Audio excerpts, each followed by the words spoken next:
안녕하세요. 방구석 철학입니다. 지금 이 영상을 보고 계시는 여러분은 몇 살까지 살고 싶으신지 궁금합니다.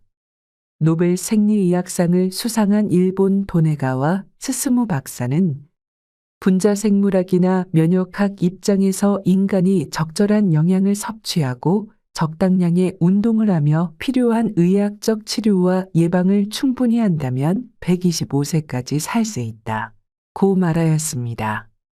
다만 사람들 모두가 오래 사는 것을 바라지는 않을 것입니다. 다들 세상을 살아가며 느끼는 만족감이 다르기 때문에 아마도 각자가 원하는 나이는 다를 것입니다. 하루하루가 힘듦의 연속이고 고달픔의 연속이라면 그렇게 오래 살고 싶지 않겠지만 그와 반대로 매일매일 아침에 눈을 뜨는 것이 감사하고 행복하고 오늘이 기대되는 사람이라면 내가 누릴 수 있는 만큼 최대한 오래도록 살고 싶을 것입니다. 그렇습니다. 바로 장수를 꿈꾸는 것이죠. 하지만 그냥 오래 사는 것은 별 의미가 없습니다. 진정한 복이라 할 수 있는 장수는 건강한 무병장수의 삶입니다. 아무리 오래 산다 한들 병상에 누워 호흡기를 달고 생활한다면 그것이 무슨 소용이며 과연 그것을 장수라 할 수 있을까요? 병치레 하나 없이 무병장수하신 분들을 살펴보면 각자가 자기에게 맞는 건강 습관을 가지고 있었습니다. 사람마다 조금은 다를 수 있겠지만 그 뿌리는 동일하니 그들의 습관을 살펴보고 나에게 맞는 것을 찾아 무병장수하는 삶을 추구해 보시길 바랍니다. 요즘은 100세 시대라고 하는 만큼 알려드린 것만 잘 따라간다면 충분히 모두 할 수 있습니다. 사실 건강이라는 것이 유전적 요인을 배제하고 이야기할 수 있는 것이 없는 부분이라 아무리 관리해도 노력과 수명이 비례하지 않기 때문에 옛말의 인명은 제천이다라는 말이 있을 정도입니다. 하지만 시대와 의료기술은 많은 발전을 이루었고 타고난 유전을 바꾸기는 어렵지만 현재에 할 수 있는 것에 온전히 집중하고 인명은 제천이라는 말은 잊어버리십시오. 이제부터는 나에게 맞는 건강한 습관을 생각해보고 그것을 찾아서 하루하루 지켜나가며 건강하게 살려고 하는 모습이 올바른 태도입니다.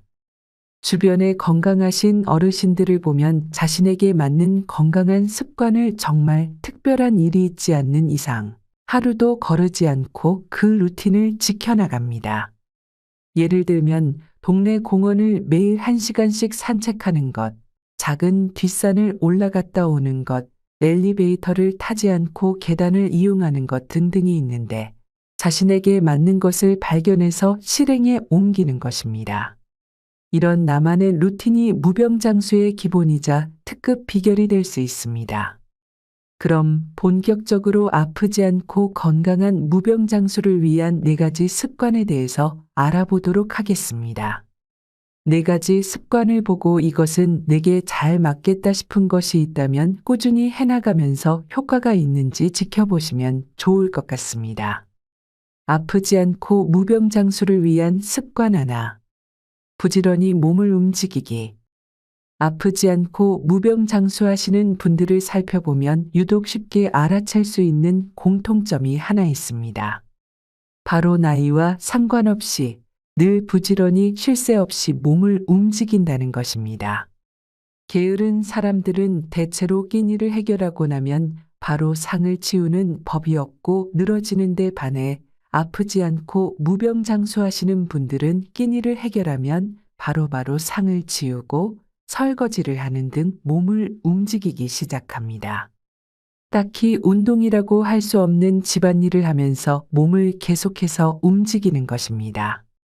그런데 재미있는 것은 이런 집안일을 세계보건기구 WHO에서는 아주 훌륭한 신체활동이라고 인정했으며 그것도 특정 시간만 에너지를 소비하는 운동보다 끊임없이 움직이는 집안일이 건강에 더 이롭다고 이야기했다는 것입니다. 미국 러시대학교 의료센터 연구팀에 따르면 특히 매일 하는 집안일이 알츠하이머, 즉 치매에 걸릴 위험을 낮추는 것으로 나타났으며 은퇴한 노년의 남성들을 대상으로 한 조사 결과에서 집안일을 도와주는 남성들이 훨씬 건강하고 오래 산다는 결과를 확인하였습니다. 이처럼 장수하는 사람들에게 집안일은 중요한 건강 습관임을 기억하시기를 바랍니다. 아프지 않고 무병장수를 위한 습관들. 밤 11시 이전에 취침하기. 많은 전문가가 잠을 보약이라 말합니다. 그 이유는 잠, 즉 수면이 우리 몸의 다양한 기능에 많은 영향을 미치기 때문입니다. 수면은 신체 회복, 에너지 보존, 항상성 유지 및 호르몬 분비, 정신건강, 기억 저장 등 정보 처리 역할을 담당하는데 이러한 수면을 제대로 취하지 못하면 신체의 여러 기능에 문제가 생깁니다. 그 때문에 전문가들은 잠은 최소한 밤 11시 이전에 자는 것이 좋다고 권합니다. 그 권유의 근거는 숙면을 유도하는 멜라토닌이라는 호르몬이 밤 11시부터 새벽 2시까지가 가장 활발하게 분비되기 때문입니다.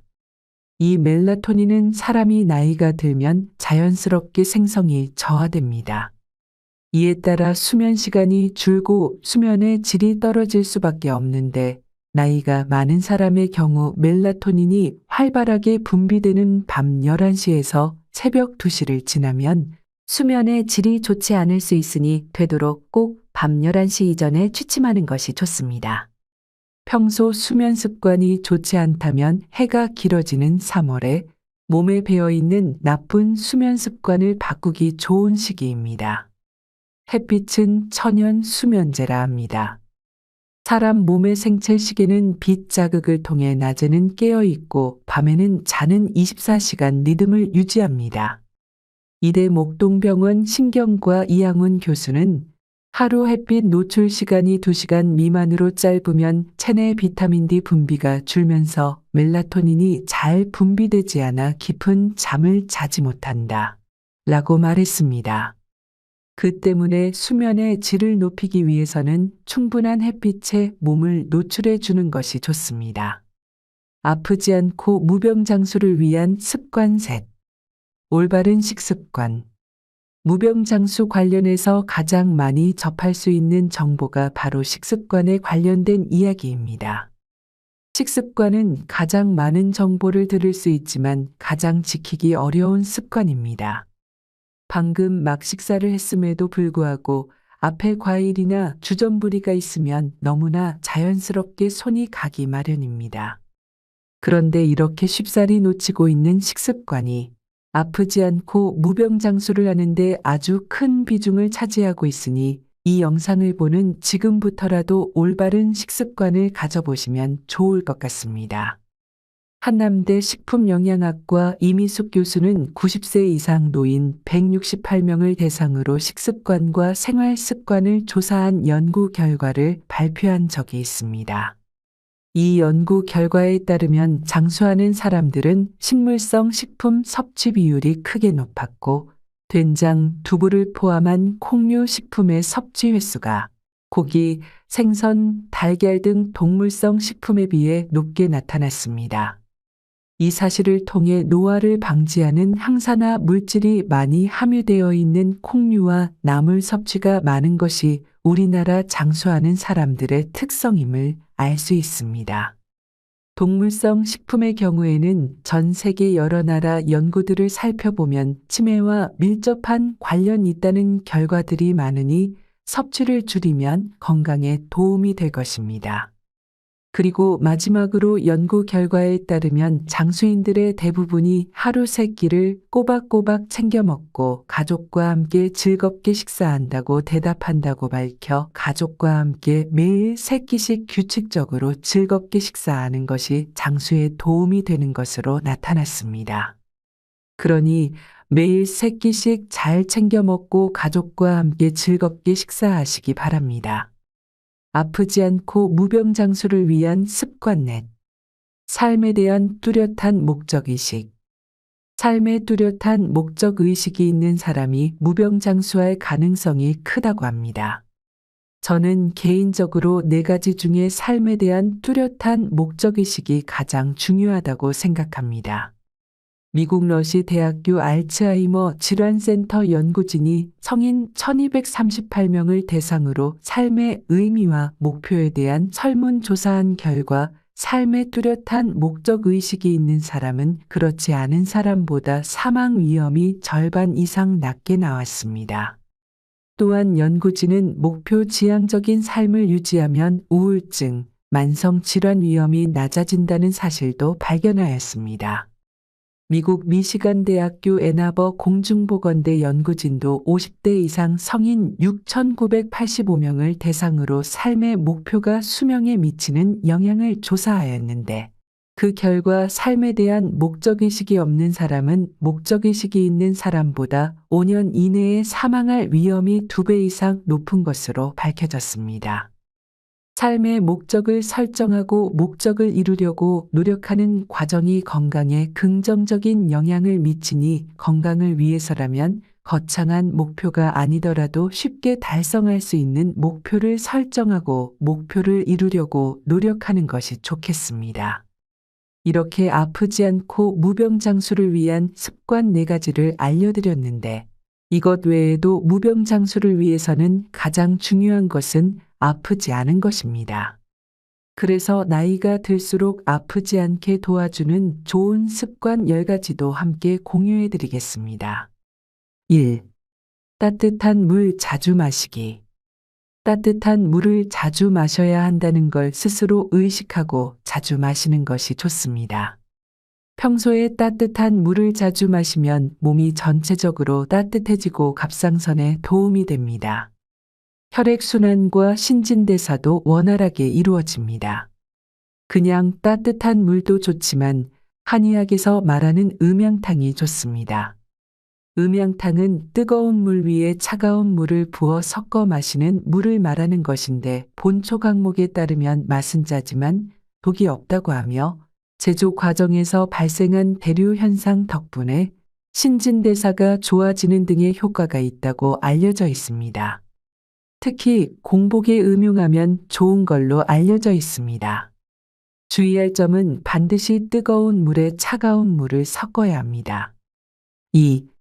몸을 따뜻하게 하기. 뱃속만 따뜻해도 백세는 산다는 말이 있듯 몸을 항상 따뜻하게 유지해야 합니다.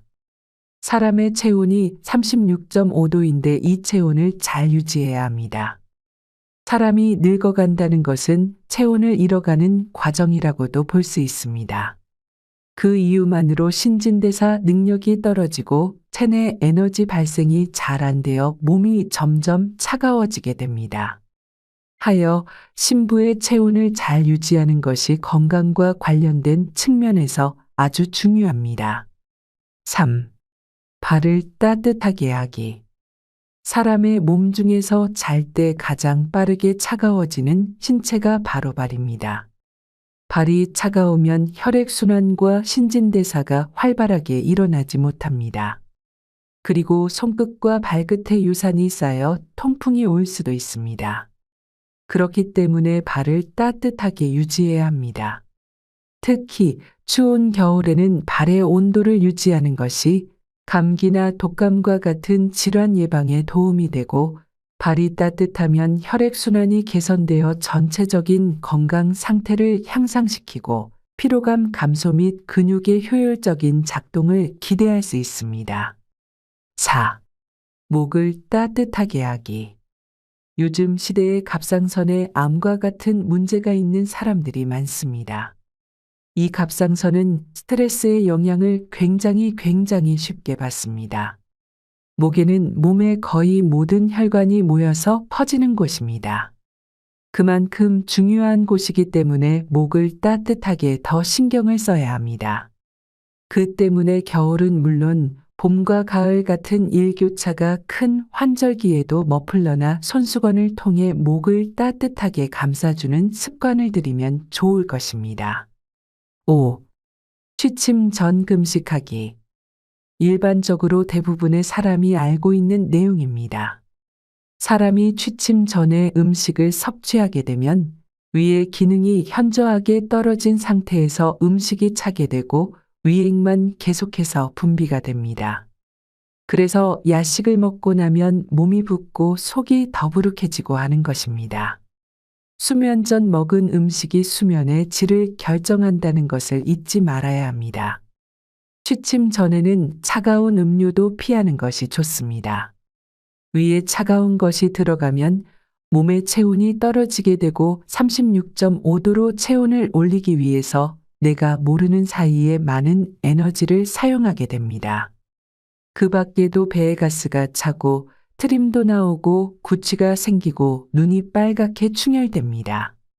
몸이 움직이지 않으니 나갈 곳이 없어 그런 식으로 내 몸에 나타나는 것입니다. 피로가 자꾸 쌓이고 젖산도 쌓이고 하면서 피로회복이 되지 않습니다. 하여 취침 전에는 금식하는 것이 좋습니다. 6. 스트레스 받지 않기. 만병의 근원이 무엇입니까? 바로 스트레스입니다. 이것을 모르는 사람은 아마도 없을 것입니다. 하지만 이 스트레스라는 것이 참 자기 마음처럼 되지 않습니다. 남들이 스트레스 받는 것을 보면 위로한답시고 뭐 그런 걸 가지고 그러냐 그냥 털어내버려. 이렇게 말하는데 정작 그런 일이 내게 닥치면 내 자신도 별반 다를 게 없습니다.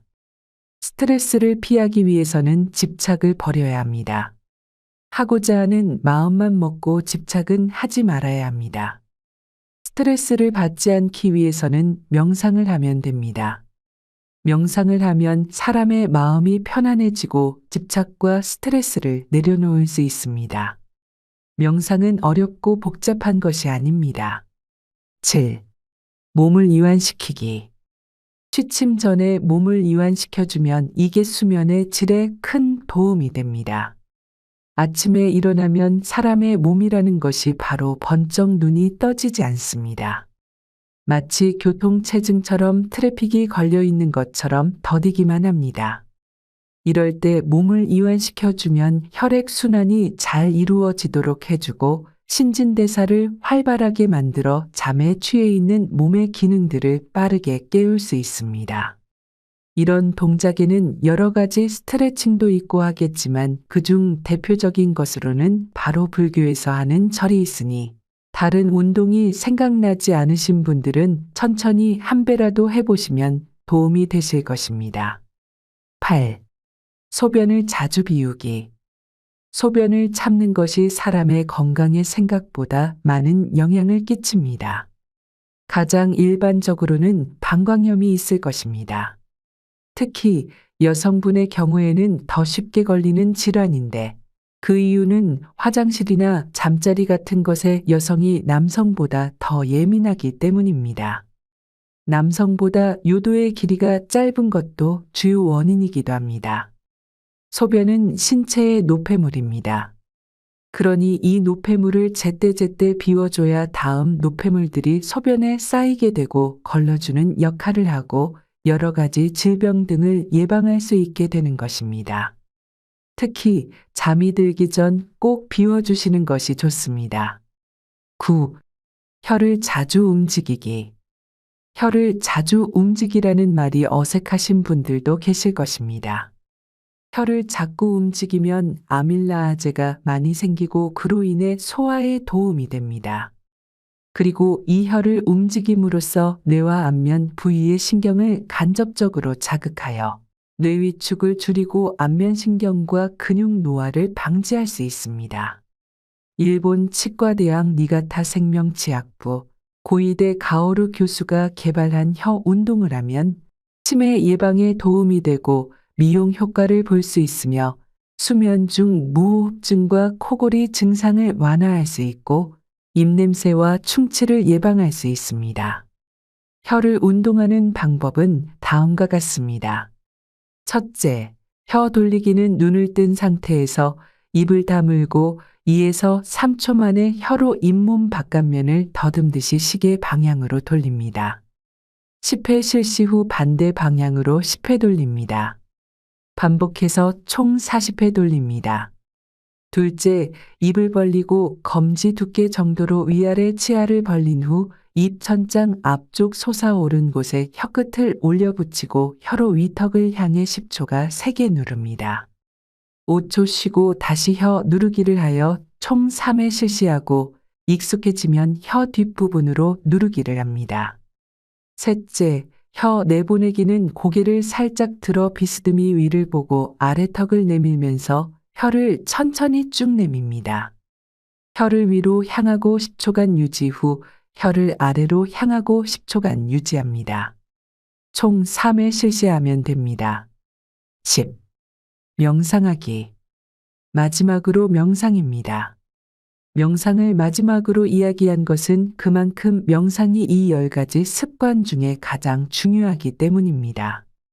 앞에서 아프지 않기 위한 좋은 습관 9가지를 말씀드렸는데 이 9가지를 집착하듯 하면 건강할 수가 없습니다. 집착하는 순간 스트레스가 필연적으로 따라오기 때문입니다. 스트레스는 만병의 근원이라고 하였으니 스트레스가 생기는 순간 절대 건강할 수가 없습니다. 그런데 명상을 통하면 나머지 9가지를 편안하게 집착하지 않고 실천할 수 있게 되고 명상하면 마음이 편안해지기 때문에 집착하는 마음과 스트레스에서 벗어날 수 있게 됩니다. 그리고 나머지는 그저 순리대로 자연스럽게 물 흐르듯 하시면 됩니다.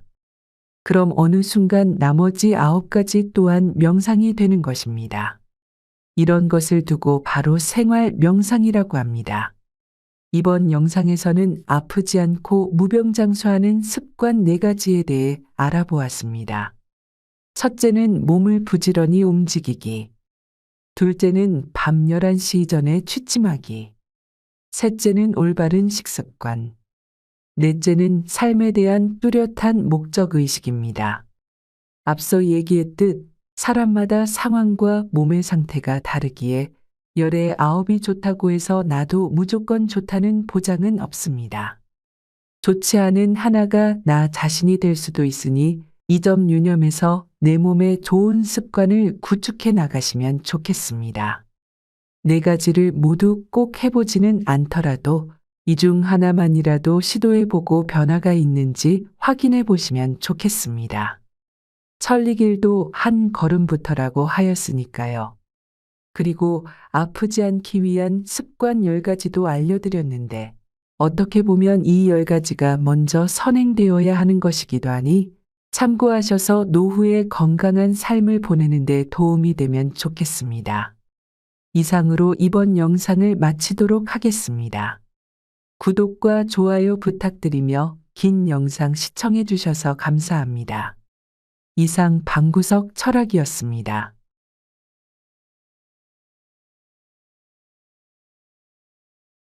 여러분, 새해의 첫 보름달이 뜨는 정월대 보름은 우리 세시풍 속에서 설날만큼이나 중요한 날로 여겨져 왔습니다.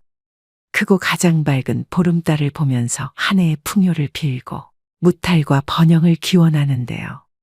음력으로는 1월 15일이며 구정으로부터 보름이 지나는 오는 2월 24일이 올해의 정월대보름입니다. 그래서 오늘은 4일밖에 남지 않은 정월대보름에 꼭 해야 할 일과 절대 해서는 안 되는 일들을 알려드리겠습니다. 꼭 명심하셔서 한 해의 애군을 쫓고 가정의 안녕을 이루시는 정월대보름이 되시길 바랍니다. 우선 여러분이 꼭 알아야 할 것이 있습니다. 정월대보름이 어떤 날인지 또 어떤 의미를 갖고 있는지 아셔야 되는데요.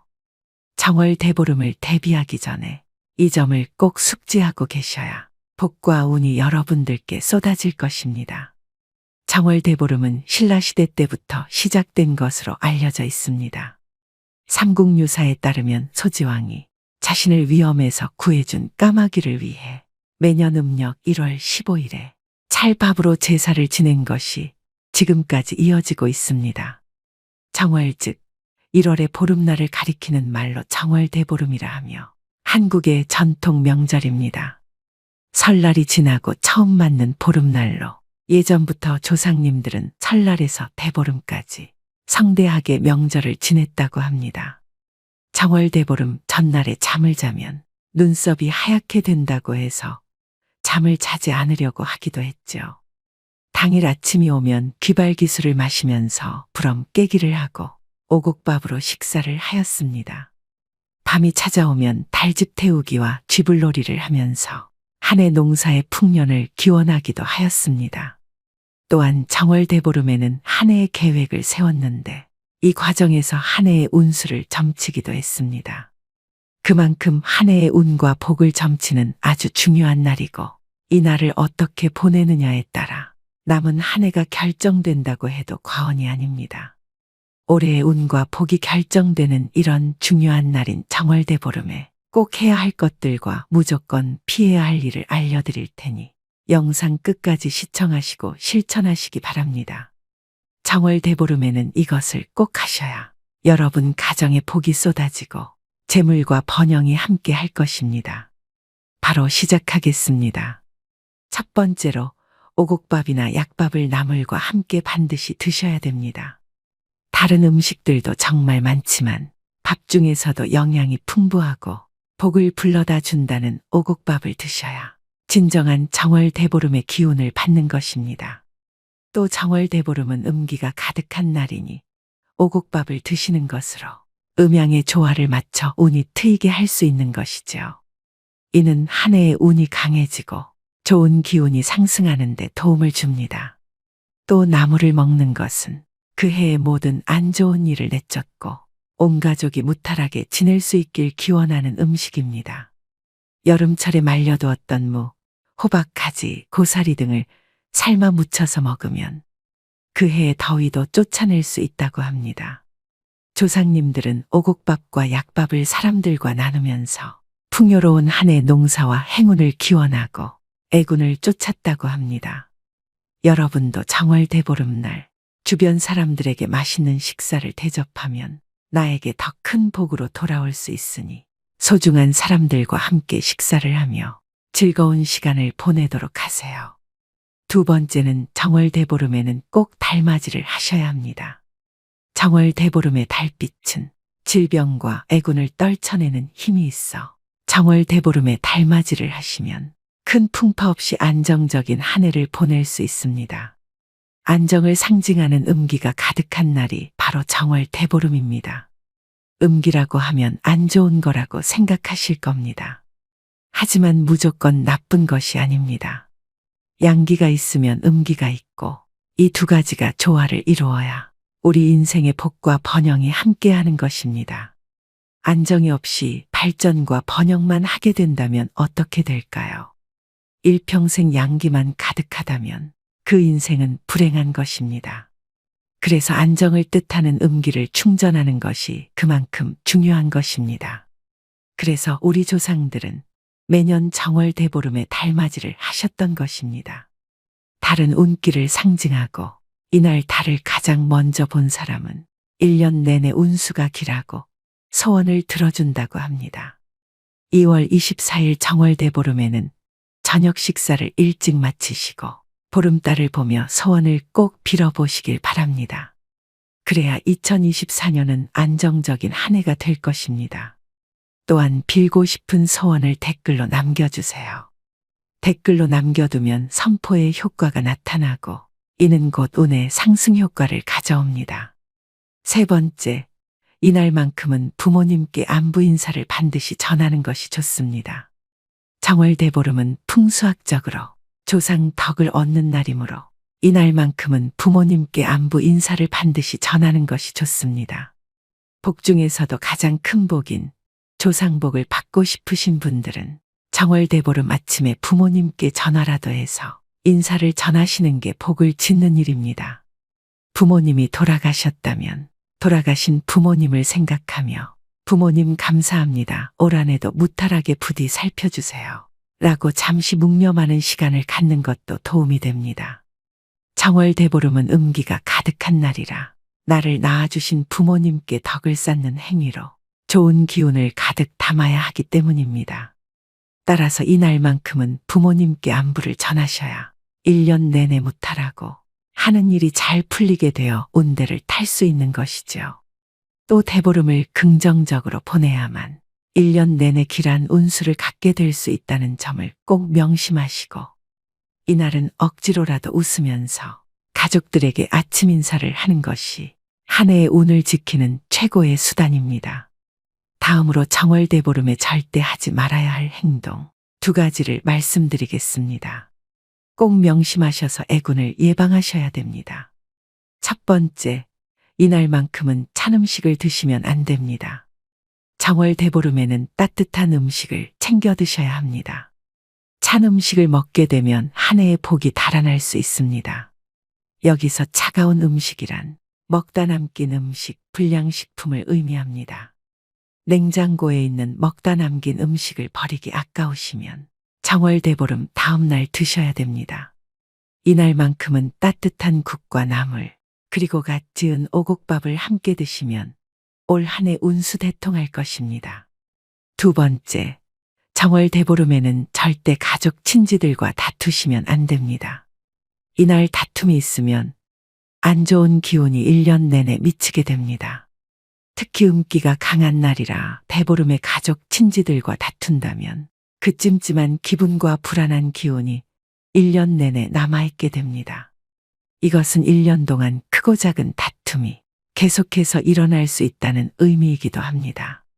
서로 감정이 상하는 일이 있어도 넓은 아량으로 너그럽게 용서하고 넘어간다면 올해도 만사형통하실 겁니다.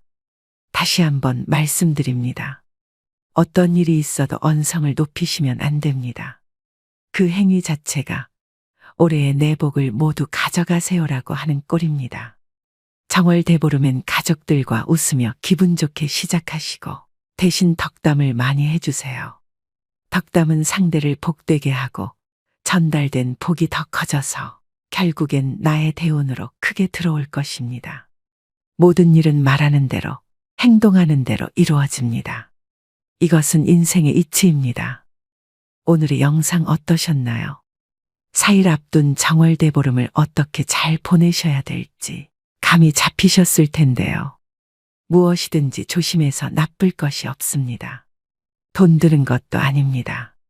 간단한 방법으로 올 한 해의 복과 번영을 빌 수 있다면 이 얼마나 남는 장사입니까? 요즘엔 예전만큼 정월대보름을 중요시하는 분위기는 아니지만 올해 다시 한번 그 의미를 잘 새기시고 복을 이어받으셔야 됩니다. 다시 한번 정리해 드립니다. 정월대보름에 꼭 해야 할 일 3가지. 첫째, 오곡밥 또는 약밥과 함께 나물을 드세요. 둘째, 달맞이를 하셔서 음기를 충전하세요. 셋째, 정월대보름날 아침 부모님께 안부 인사를 꼭 전하세요. 정월대보름에 무조건 피해야 할 일 2가지 중 첫 번째, 찬 음식 즉 남은 음식을 드시지 마세요. 2번째, 절대 가족 친지들과 다투지 마세요. 오늘 말씀드린 정월대보름에 지켜야 할 것 꼭 명심하셔서 여러분의 한 해가 정월대보름달처럼 풍성하고 밝게 빛나기를 기원합니다. 모두 풍요롭고 복된 정월대보름 보내시길 바랍니다. 중요한 내용이니만큼 다시 한 번 더 들으시면서 꼭 숙지하시길 바랍니다. 첫 번째로 오곡밥이나 약밥을 나물과 함께 반드시 드셔야 됩니다. 다른 음식들도 정말 많지만 밥 중에서도 영양이 풍부하고 복을 불러다 준다는 오곡밥을 드셔야 진정한 정월대보름의 기운을 받는 것입니다. 또 정월대보름은 음기가 가득한 날이니 오곡밥을 드시는 것으로 음양의 조화를 맞춰 운이 트이게 할 수 있는 것이죠. 이는 한 해의 운이 강해지고 좋은 기운이 상승하는 데 도움을 줍니다. 또 나물을 먹는 것은 그 해의 모든 안 좋은 일을 내쫓고 온 가족이 무탈하게 지낼 수 있길 기원하는 음식입니다. 여름철에 말려두었던 무, 호박, 가지, 고사리 등을 삶아 무쳐서 먹으면 그 해의 더위도 쫓아낼 수 있다고 합니다. 조상님들은 오곡밥과 약밥을 사람들과 나누면서 풍요로운 한 해 농사와 행운을 기원하고 애군을 쫓았다고 합니다. 여러분도 정월대보름날 주변 사람들에게 맛있는 식사를 대접하면 나에게 더 큰 복으로 돌아올 수 있으니 소중한 사람들과 함께 식사를 하며 즐거운 시간을 보내도록 하세요.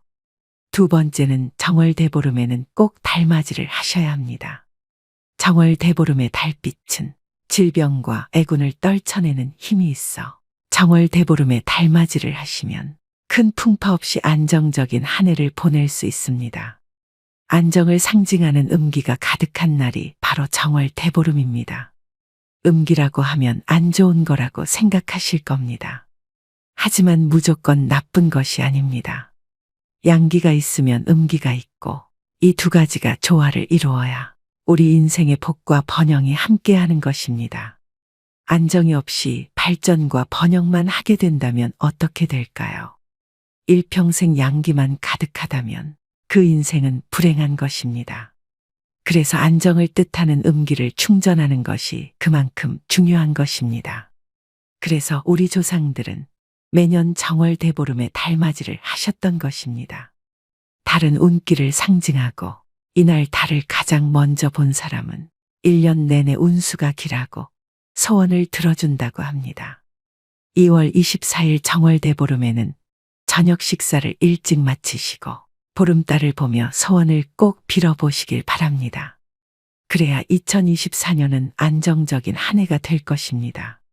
또한 빌고 싶은 소원을 댓글로 남겨주세요.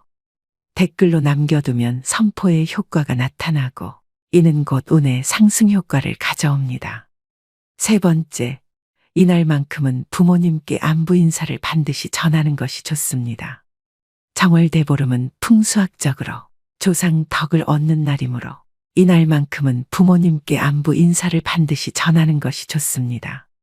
복 중에서도 가장 큰 복인 조상복을 받고 싶으신 분들은 정월대보름 아침에 부모님께 전화라도 해서 인사를 전하시는 게 복을 짓는 일입니다.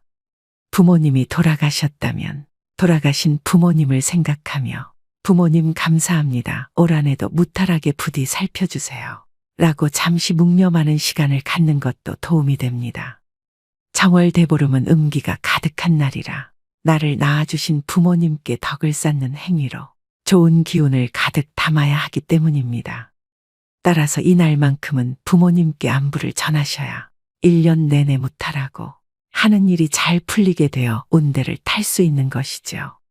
또 대보름을 긍정적으로 보내야만 1년 내내 길한 운수를 갖게 될 수 있다는 점을 꼭 명심하시고 이날은 억지로라도 웃으면서 가족들에게 아침 인사를 하는 것이 한 해의 운을 지키는 최고의 수단입니다.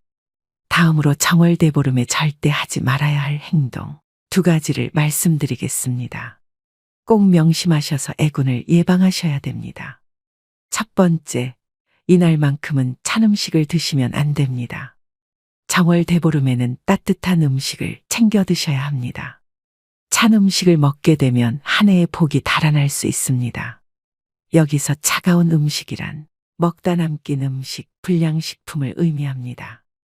냉장고에 있는 먹다 남긴 음식을 버리기 아까우시면 정월대보름 다음 날 드셔야 됩니다. 이날만큼은 따뜻한 국과 나물, 그리고 갓 지은 오곡밥을 함께 드시면 올 한 해 운수 대통할 것입니다. 두 번째, 정월대보름에는 절대 가족 친지들과 다투시면 안 됩니다. 이날 다툼이 있으면 안 좋은 기운이 1년 내내 미치게 됩니다. 특히 음기가 강한 날이라 대보름에 가족 친지들과 다툰다면 그 찜찜한 기분과 불안한 기운이 1년 내내 남아있게 됩니다. 이것은 1년 동안 크고 작은 다툼이 계속해서 일어날 수 있다는 의미이기도 합니다. 서로 감정이 상하는 일이 있어도 넓은 아량으로 너그럽게 용서하고 넘어간다면 올해도 만사형통하실 겁니다. 다시 한번 말씀드립니다.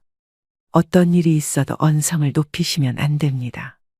그 행위 자체가 올해의 내 복을 모두 가져가세요라고 하는 꼴입니다. 정월대보름엔 가족들과 웃으며 기분 좋게 시작하시고 대신 덕담을 많이 해주세요. 덕담은 상대를 복되게 하고 전달된 복이 더 커져서 결국엔 나의 대운으로 크게 들어올 것입니다.